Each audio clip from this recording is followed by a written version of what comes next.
Que a maravilhosa graça de nosso Senhor e Salvador Jesus Cristo seja contigo para com todos os seus. Nós estamos nesse dia que é separado para a adoração e culto do único e verdadeiro Deus. Este é o sexto domingo do tempo da Páscoa. Sim, nós ainda respiramos o evento da ressurreição de nosso Senhor. Como forma de preparação para esse momento que vivemos, o momento de culto, nós ouviremos o prelúdio Canção da Vitória com a pianista e organista Gisele Santana.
Eu convido você à oração. Adentramos a presença do Senhor adorando-o e louvando-o e fazendo-o na beleza da sua santidade.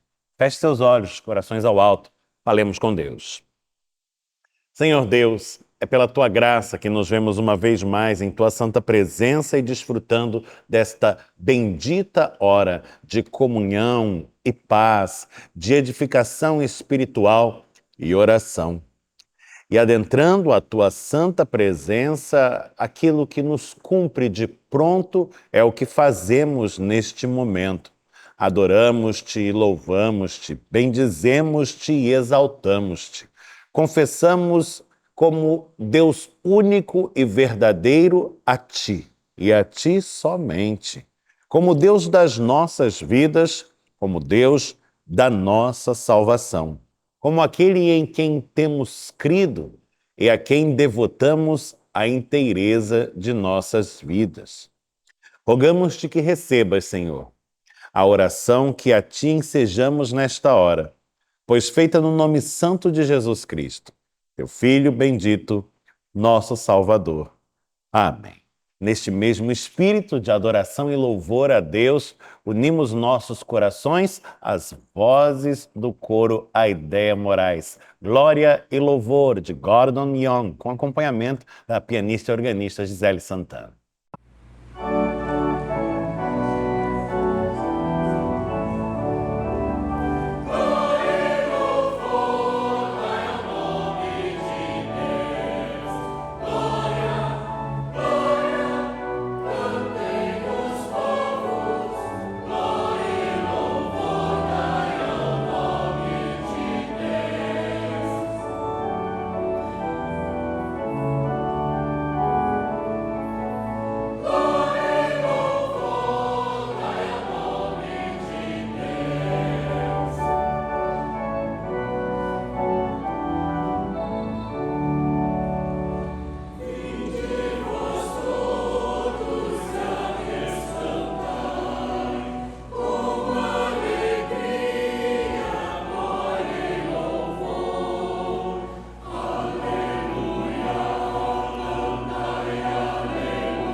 chegado o momento de lermos a palavra de Deus. E o texto se encontra no livro dos Salmos de número 98. Texto esse indicado por nosso lecionário. Salmo de número 98 encontra-se lá no Antigo Testamento. Diz assim a palavra de Deus: Cantai ao Senhor um cântico novo, porque ele tem feito maravilhas. A sua destra e o seu braço santo lhe alcançaram a vitória. O Senhor fez notória a sua salvação. Manifestou a sua justiça perante os olhos das nações. Lembrou-se da sua misericórdia e da sua fidelidade para com a casa de Israel. Todos os confins da terra viram a salvação do nosso Deus. Celebrai com júbilo ao Senhor todos os confins da terra. Aclamai, regozijai-vos e cantai louvores. Cantai com harpa louvores ao Senhor, com harpa e voz de canto, com trombetas e ao som de buzinas. Exultai perante o Senhor, que é Rei. Ruja o mar e a sua plenitude, o mundo e os que nele habitam. Os rios batam palmas e juntos cantem de júbilo os montes. Na presença do Senhor, porque ele vem julgar a terra. Julgará o mundo com justiça e os povos com equidade. Bendito seja o Senhor por sua palavra. Convidados pelo salmo que lemos, vamos adentrando um tempo de contrição, de recolhimento e de oração. O salmista fez questão de destacar para nós a misericórdia e a fidelidade divinas e o modo como opera em favor dos que são seus o Senhor, outorgando-lhes a salvação e manifestando a sua justiça. Firmados nestas verdades imperecíveis, é que nos lançamos agora aos cuidados do Todo-Poderoso. Se você puder onde está, dobre os seus joelhos e assim coloque-se perante o trono da graça do bondoso Deus. Faça a Ele a confissão de suas faltas, receba de suas mãos divinas o renovo que vem com graça e com perdão. Apresentemos a Ele também nossos motivos de súplica e intercessão e oremos por aqueles que nos são caros aos corações e de quem nos lembramos nesta hora. Falemos com o Senhor na certeza de que somos ouvidos por Ele, mesmo em meio ao silêncio dos nossos corações.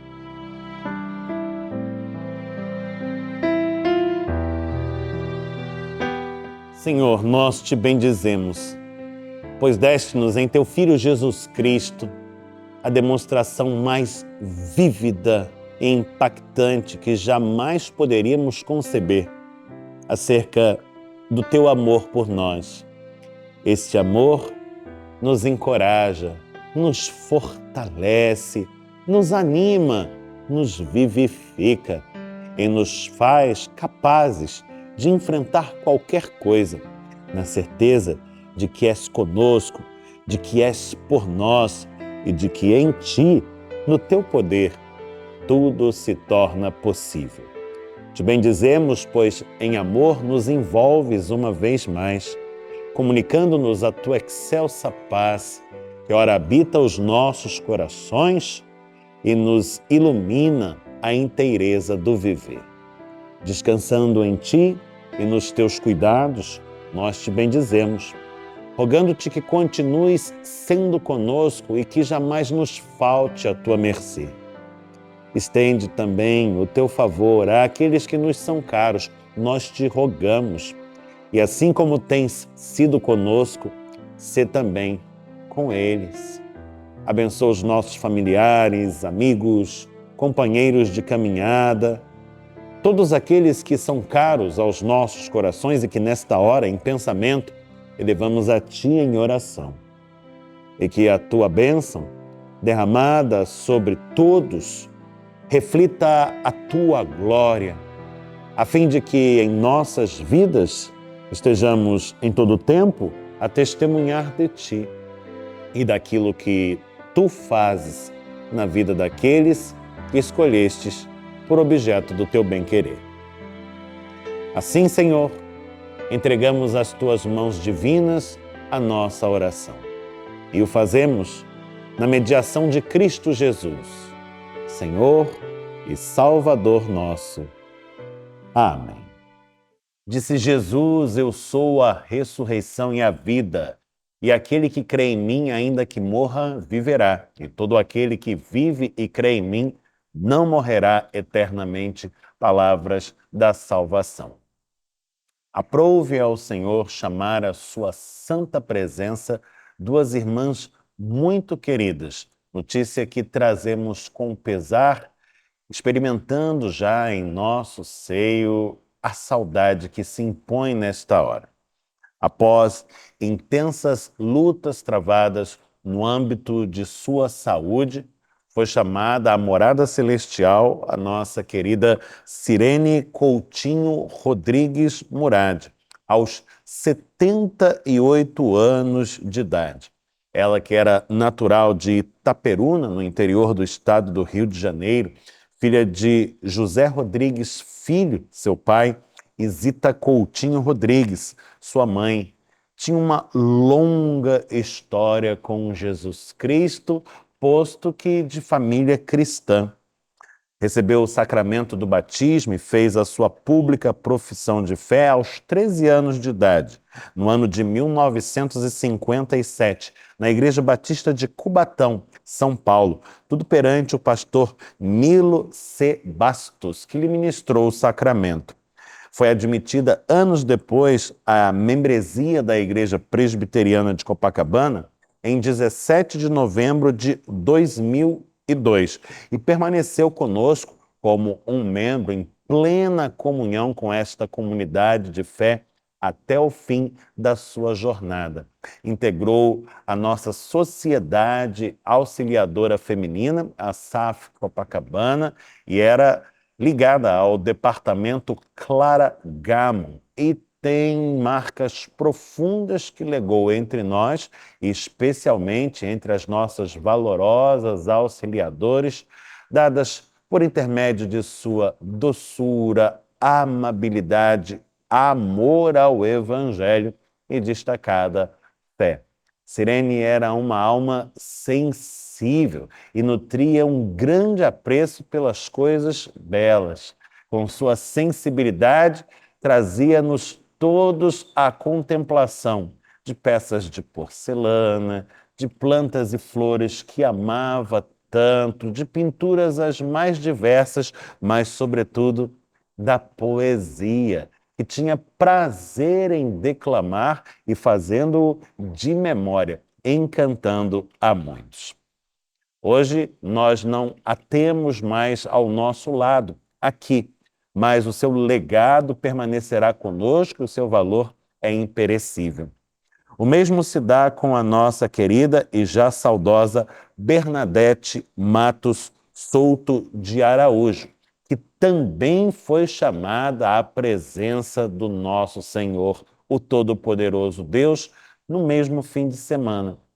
Bernadette, desde o ano de 2006, pertencia ao hall de membros da Igreja Presbiteriana de Botafogo, nossa igreja irmã. Todavia, ao longo de 41 anos, foi membro da Igreja Presbiteriana de Copacabana e um membro ativo, muito atuante.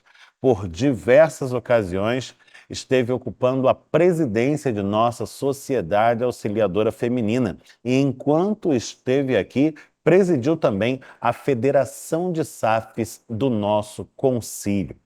Ao longo da sua trajetória, legou-nos valorosas memórias e lições que, uma vez aprendidas, permanecem conosco, as quais iremos honrar, fazendo aquilo que preceitua a Escritura, pois nos diz: a quem honra, honra.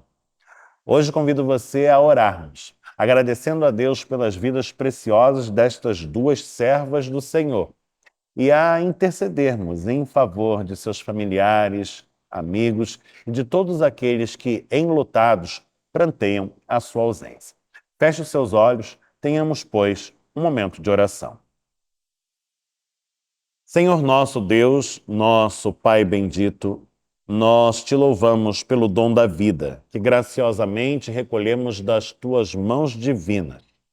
E te bendizemos de modo muito especial pelas vidas valorosas de Cirene e Bernadette, de cuja companhia pudemos privar aqui, e através das quais podemos aurir tão ricas bênçãos divinas. Te louvamos, Senhor, pois deste-nos esta oportunidade tão preciosa e rogamos-te que permita-nos honrar todo este tesouro de valor que através destas filhas tuas nos foi comunicado. Mas pedimos-te também que estejas atuando, por meio do teu Santo Espírito, junto aos corações daqueles que agora pranteiam a sua ausência. Que estejas ministrando conforto, consolação e fé renovada a cada um, pois é pela fé que vive o justo, e nós verdadeiramente temos depositado nossa fé em Ti e em Tuas maravilhosas promessas de graça, que nos encorajam a perseverar nesta vereda que trilhastes e que preparastes para cada um dos que são Teus. Cremos em Jesus Cristo, cremos na ressurreição do corpo, cremos na vida eterna e inabaláveis sobre estas mesmas convicções perseveraremos até o dia final, quando nos veremos todos reunidos outra vez para a eternidade contigo, um tempo que jamais passará. Esta é a nossa prece, a oração que a ti confiamos.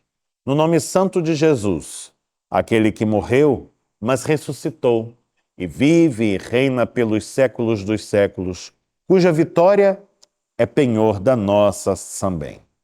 O Messias Cristo, o Salvador bendito. Amém. O Senhor nolas deu, o Senhor nolas tomou. Bendito seja o nome do Senhor. O profeta vai dizer: quero trazer à memória aquilo que me dá esperança. Você é capaz de contar as bênçãos? Quantas coisas o Senhor tem lhe dado ao longo da sua vida? Certamente que não. Mas você sabe que é abençoado por Deus. Isso deve causar em nós um sentimento de gratidão, de alegria. Devemos sim nos sentir privilegiados, pois Deus nos ama. Por isso, para nós, é algo maravilhoso poder ofertar e dizimar na casa do Senhor. O nosso coração se move a isso porque sabemos que recebemos tudo do Senhor através da sua bondosa mão.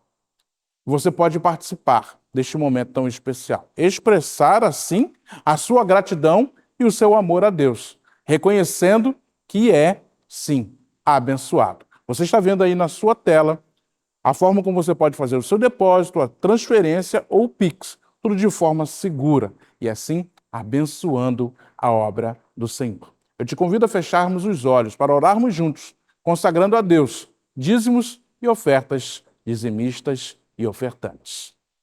Bendito Deus e eterno Pai, é maravilhoso saber que estamos sob os teus cuidados. É maravilhoso saber que o Senhor tem nos abençoado sobremaneira. Isso nos dá tranquilidade para viver, isso nos dá calma ao coração, pois não há nada melhor do que saber que o Senhor é o nosso pastor e nada nos falta. Por isso, ao trazermos dízimos e ofertas ao gasofilácio, o nosso coração se enche de alegria e sentimos-nos privilegiados. E queremos te consagrar dízimos e ofertas, dizimistas e ofertantes. E fazemos isso no nome doce e santo de Cristo, nosso Salvador. Amém. Jesus é a nossa alegria, o nosso prazer, nosso consolo, nossa paz.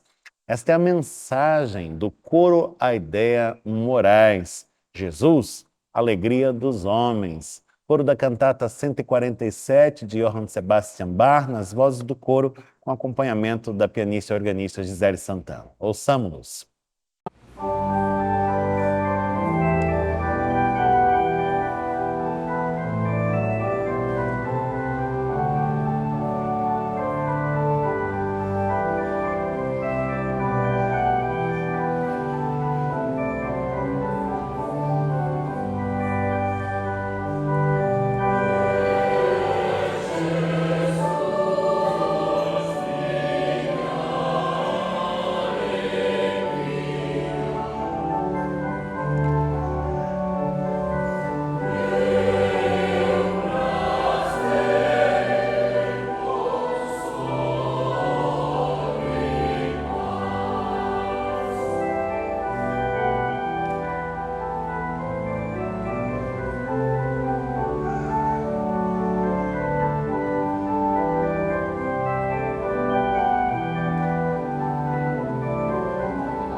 Eu convido você a tomar nas mãos a sua Bíblia, a fazê-lo mais uma vez, visitando novamente o Antigo Testamento. Nós vamos ao segundo livro dos Reis, visitar o seu capítulo de número 6. Os livros dos Reis estão no Antigo Testamento. São 2 volumes. Você vai encontrar o segundo e nele o 6º capítulo. E nós vamos ler o trecho que vai do versículo número 1 ao versículo de número 7. Estamos no Antigo Testamento. Estamos nos livros dos reis, estamos no segundo livro dos reis, no capítulo 6, lendo o trecho que vai do versículo número 1 ao versículo número 7, palavra que diz assim: Disseram os discípulos dos profetas a Eliseu: Eis que o lugar em que habitamos contigo é estreito demais para nós. Vamos, pois, até ao Jordão, tomemos de lá cada um de nós uma viga e construamos um lugar em que habitemos. Respondeu ele: Ide. Disse um: Serve-te de ires com os teus servos. Ele tornou: Eu irei. E foi com eles. Chegados ao Jordão, cortaram madeira. Sucedeu que, enquanto um deles derrubava um tronco, o machado caiu na água. Ele gritou e disse: Ai, meu senhor, porque era emprestado. Perguntou o homem de Deus: Onde caiu? Mostrou-lhe ele o lugar. Então Eliseu cortou um pau e lançou-o ali, e fez flutuar o ferro, e disse: Levanta-o. Estendeu ele a mão e o tomou. Bendito seja o Senhor pela sua santa palavra. Amém. Há questões que, de fato, aos nossos olhos parecem não ter a menor importância. E a gente vai dando atenção a outras que parecem mais dignas disto. Na verdade, a gente está sempre categorizando as coisas desta maneira, como importantes ou desimportantes, segundo os nossos próprios critérios e conveniências. E isso não é exatamente um problema. O problema é quando a gente considera que importante e desimportante são valores, digamos, absolutos, quando na verdade são bastante relativos. Algo que é importante para você pode ser destituído de qualquer relevância aos olhos de outro, e vice-versa. E é justamente quando a gente vai tratando as coisas como desimportantes que pode incorrer no erro de deixar de levar em conta coisas tremendamente valorosas e significativas que simplesmente não pudemos perceber e, por conseguinte, não soubemos apreciar. Para falar um pouco disto, é que o texto de hoje vem a nós e cai como uma luva sobre este assunto. Inclusive porque, num primeiro olhar, parecerá um texto desimportante, tratando de um assunto também sem muita importância. É um episódio que não chama tanto a nossa atenção, ainda que se trate de um relato de milagre. Mas veja, de um modo geral, este parece ser um texto um pouco periférico, dentro de um ciclo que é o ciclo do profeta Eliseu. Um ciclo tão interessante, protagonizado por uma personagem tão rica e tão notável. Você deve saber, Eliseu é o sucessor do profeta Elias, que é possivelmente o mais célebre de Israel depois do patriarca Moisés. Eliseu é o seu sucessor, mas nem por isso uma figura de grandeza menor, já que Eliseu, em volume de atuações e na grandeza dos episódios que protagonizou, consegue rivalizar e bastante com o seu mestre e mentor. O fato é que, dentro do seu ciclo, onde feitos tão notáveis estão listados, este parecerá um feito menor. Mas você verá que justamente por isso ele tem algo de significativo para nos dizer. Vamos visitar, portanto, o relato. Se você tem uma Bíblia consigo, puder mantê-la aberta ao longo desta reflexão, isto é desejável. O que intentamos é aprofundar a nossa relação com o texto e perscrutar o sentido daquilo que está nas suas entrelinhas. Portanto, ter o texto à mão e acessível só enriquece esses nossos esforços. Vamos ao texto. O versículo 1 nos diz que os discípulos dos profetas abordaram a Eliseu, queixando-se de que o lugar em que residiam era pequeno e já não comportava o grupo. Sabe-se, segundo contam-nos as tradições, que, assim como Elias, Eliseu vivia numa espécie de confraria profética, em condições muito humildes, muito modestas, acercado de seus servos e discípulos. E segundo o testemunho deste relato, as condições em que habitavam eram tão precárias que a casinha já não comporta o grupo e aqueles moços sentem a necessidade de ampliá-la um pouco. É nesse sentido que abordam Eliseu, conforme registra o versículo 2, propondo-lhe que os autorize ir até o Jordão, cortar lenha e trazer para ampliar um pouquinho aquela casa. O profeta responde prontamente, sem demora, segundo a dinâmica do texto, autorizando-os a fazerem assim. Mas, segundo o versículo 3, um daqueles aborda-o ainda, fazendo-lhe uma petição adicional, de que vá com os mesmos em sua companhia em direção ao Jordão para a realização da tarefa de cortar lenha. E ele responde dizendo: eu irei. A gente não sabe bem qual era a expectativa dos moços ao proporem tal proceder ao profeta.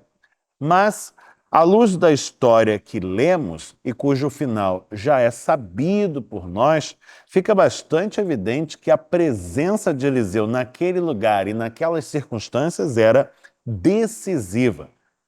Por meio do profeta, Deus realizará um milagre que possibilitará a nós tirarmos tanto proveito desta narrativa. Veja, segundo o versículo 4, Eliseu foi com eles chegaram ao Jordão, eles cortaram a madeira que pretendia, mas, segundo o verso 5, enquanto um deles derrubava um tronco, o machado caiu dentro da água. É difícil traduzir isto para o português com precisão, porém, o que temos no texto hebraico é que o que acontece na realidade é o desprendimento da parte metálica do machado. Imagine esta ferramenta. Ela tem um cabo de madeira e a lâmina é uma peça de metal que está fixada neste cabo. Ao longo do trabalho de cortar o tronco da árvore com um machado, as pancadas foram fazendo com que a peça de metal se desencaixasse, se desprendesse e, por fim, voasse longe. A gente fica imaginando a surpresa do moço quando aquele pedaço do machado escapa das suas mãos e vai parar justamente dentro do rio. E você sabe o que acontece com uma peça de ferro na água. Ela afunda, vai lá para o fundo do Rio Jordão, cujas águas não são assim translúcidas, pelo contrário, são turvas, não dava mais para ver onde é que caiu, não dava para resgatar o objeto, ele ficou perdido e aquele moço reage a essa situação com um grito, é o que diz o versículo de número 5. Ele gritou, ele não fez um suspiro, um muxoxo, ele proferiu um brado, e no seu brado ele disse: ai, meu Senhor, porque, segundo o texto, o machado era emprestado. A gente precisa imaginar que no mundo antigo a obtenção de coisas que para nós hoje são muito facilmente acessíveis, bom, no mundo antigo a obtenção destas mesmas coisas podia ser deveras custosa. Um machado era uma ferramenta produzida artesanalmente. O cabo de madeira era feito artesanalmente. A lâmina, a peça de ferro que nele era fixada, era produzida artesanalmente. A obtenção desses materiais, o trabalho com o metal, o ferro, era muito complexa e muito trabalhosa. Isso fazia com que uma coisa simples, como um mero machado, custasse uma fortuna. Imagine você, pessoas de condições tão modestas como aquela confraria profética, para obter uma ferramenta dessa, precisariam despender recursos que não possuíam. E segundo o texto, eles de fato acabaram emprestando a ferramenta para realizar a sua tarefa. A ferramenta agora caiu na água e o moço se aflige sobremaneira. A sua interjeição, ai, tem um significado muito forte dentro da tradição judaica. Lá vemos que esta é a partícula roi, e a partícula roi está atrelada às elegias fúnebres. Esse é o seu lugar típico. Quando um ai é proferido dentro da Escritura, ele forçosamente evoca um cheiro de morte e uma aura de tragédia. E é nestes termos que aquele moço reage ao acontecimento.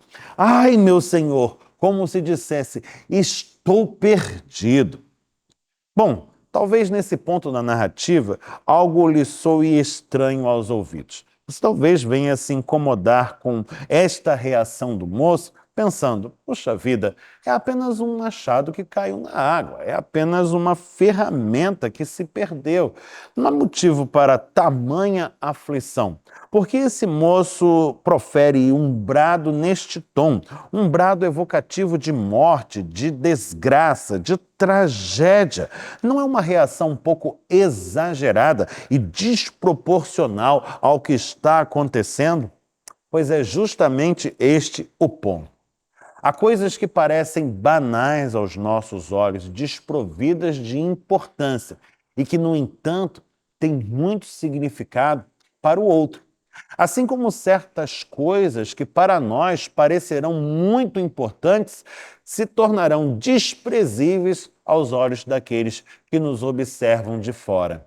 Importante, desimportante, não são valores absolutos, são valores relativos, que atribuímos às coisas de acordo com nossos próprios critérios, conveniências e vivências que partilhamos. O que estamos percebendo aqui é um episódio que, à vista de muitos, seria julgado coisa trivial, destituída de significado, mas que para aquele moço é experimentado como uma grande tragédia, como uma verdadeira desgraça, tão grave quanto a morte, o maior mal que pode se abater sobre a vida humana. E como Deus reage diante de uma situação assim? Será que, aos olhos de Deus, este caso envolve uma situação importante ou desimportante? Será que Deus se quedará impassível lá no mais alto dos céus onde habita, regendo todo o cosmo, todo o universo? Será que permanecerá como um espectador distante? Ou será que se envolverá, tomará parte neste acontecimento e mudará o rumo dos eventos? Bom, você já leu o texto, já sabe como ele termina e já sabe a resposta para esta pergunta. Sim, Deus virá ao encontro deste moço e o tratará com misericórdia, se envolverá no seu drama pessoal e trará a ele o alívio e a paz que só mesmo Deus pode nos prover. Agirá com a sua graça e com grande poder e realizará um milagre, tornando desta situação aparentemente trivial e desimportante uma ocasião para a manifestação da sua glória excelsa. O que podemos depreender deste texto e desta lição que nos enseja? Ora, não subestime a dor do outro, não a diminua, não tome-a por insignificante, não pratique esta insensibilidade que só nos torna desumanos. Pelo contrário, respeite a dor que cada um carrega dentro de si, porque só mesmo quem a sente sabe como é doída. Mas, ao mesmo tempo, não permita que os outros venham a diminuir ou subestimar as suas próprias dores e as angústias que só você conhece e o Senhor Deus também. Afinal, Quem pode dizer se as coisas que hoje nos fazem sofrer são realmente significativas ou não? Se os motivos que nos levam a chorar são importantes ou desimportantes? O que eu posso te dizer com toda a segurança é que Deus se importa com cada uma das nossas aflições. Ele tem os olhos postos sobre as nossas vidas e o faz como um pai sobremodo amoroso, atento, vigilante, pronto a nos acudir. Alguém que tem contadas cada uma das nossas lágrimas e que deseja verdadeiramente enxugá-las e colocar no lugar do pranto um sorriso de alegria em nossa face. Portanto, seja sensível e solidário àquele que sofre, e seja para este uma expressão do amor e da misericórdia divina.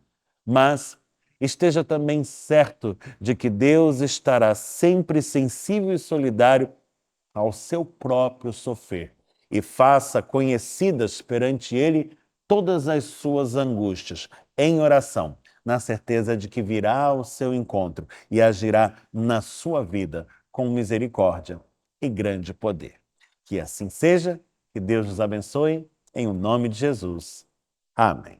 O Presbitério do Rio de Janeiro está convidando a todos para a celebração que terá lugar em nossa casa no dia 19 de maio, terceiro domingo do mês, às 10h30 da manhã, quando estaremos agradecendo a Deus pelos 60 anos de ministério pastoral do reverendo Nélio Pontes Quaresma, ministro jubilado do nosso concílio, que nessa ocasião, portanto, comemora o jubileu de diamante de sua ordenação. O concílio se fará presente, se fará representar aqui e estamos aguardando numerosos irmãos e irmãs que vêm nos visitar nesta data para prestigiar essa celebração. E você é mais um dos nossos convidados mais que especiais, que virá reunir-se a nós e desfrutar desse tempo de bênçãos, de intensa comunhão e edificação espiritual, por certo. Esteja conosco, dia 19 de maio, às 10h30 da manhã, aqui na nossa igreja. O mês de maio, dentro do calendário de celebrações da Igreja Presbiteriana do Brasil, é tradicionalmente referido como o mês das famílias. E marcando a data, a família da fé estará reunida no dia 26, o último domingo do mês, logo após o culto matutino, ou seja, por volta do meio-dia, para o almoço das famílias. Este é um almoço que está sendo organizado e promovido pelo grupo de casais da nossa igreja. E os ingressos para o mesmo já estão disponíveis junto à secretaria da nossa igreja. Você pode nos procurar através do e-mail que está agora na sua tela e fazer a reserva do seu lugar. É muito importante que o faça e o faça sem demora, pois o nosso salão tem uma capacidade limitada e eu quero ver você do lado de dentro. Certamente estaremos com a casa cheia nesse dia e a sua presença é muito importante para nós. Participando, adquirindo o ingresso, você não apenas desfruta de um momento delicioso de comunhão e comunhão à mesa e mesa farta, mas estende ainda uma mão amiga para esta comunidade, pois toda a venda de ingressos será revertida para as causas locais. Envolva-se, participe, seja abençoado e seja também uma bênção. E o pastor está saindo em gozo de férias parciais, com a anuência do conselho, um tempo necessário de descanso, de refazimento de forças, retornando às atividades no dia 27 deste mês ainda. Peço a você que se lembre de mim e da minha família ao longo de todo esse período, para que a bênção do Senhor Deus permaneça sobre nós, a fim de que quando nos reencontrarmos, sejamos todos plenamente revigorados para a continuidade do serviço junto à comunidade de fé. Que Deus permaneça sobre todos, com a sua boa mão, sempre a nos abençoar. Chegado o momento de orarmos juntos a oração que nosso Senhor Jesus Cristo nos ensinou. A conhecida oração do Pai Nosso. Feche seus olhos, falemos com Deus. Pai nosso que estás nos céus, santificado seja o teu nome. Venha o teu reino, seja feita a tua vontade, assim na terra como no céu. O pão nosso de cada dia nos dá hoje. Perdoa-nos as nossas dívidas, assim como nós perdoamos aos nossos devedores. Não nos deixes cair em tentação, mas livra-nos do mal, pois teu é o reino, o poder e a glória para sempre. Amém. Recebi a bênção do Senhor. Que o Senhor te abençoe e te guarde. Que o Senhor faça resplandecer o rosto sobre ti e tenha misericórdia de ti. Que o Senhor sobre ti levante o rosto e te dê paz. E que a graça de nosso Senhor e Salvador, Jesus Cristo, o amor de Deus, o Pai Celeste, e a comunhão do Espírito Santo permaneçam sobre todos, hoje e eternamente. Amém.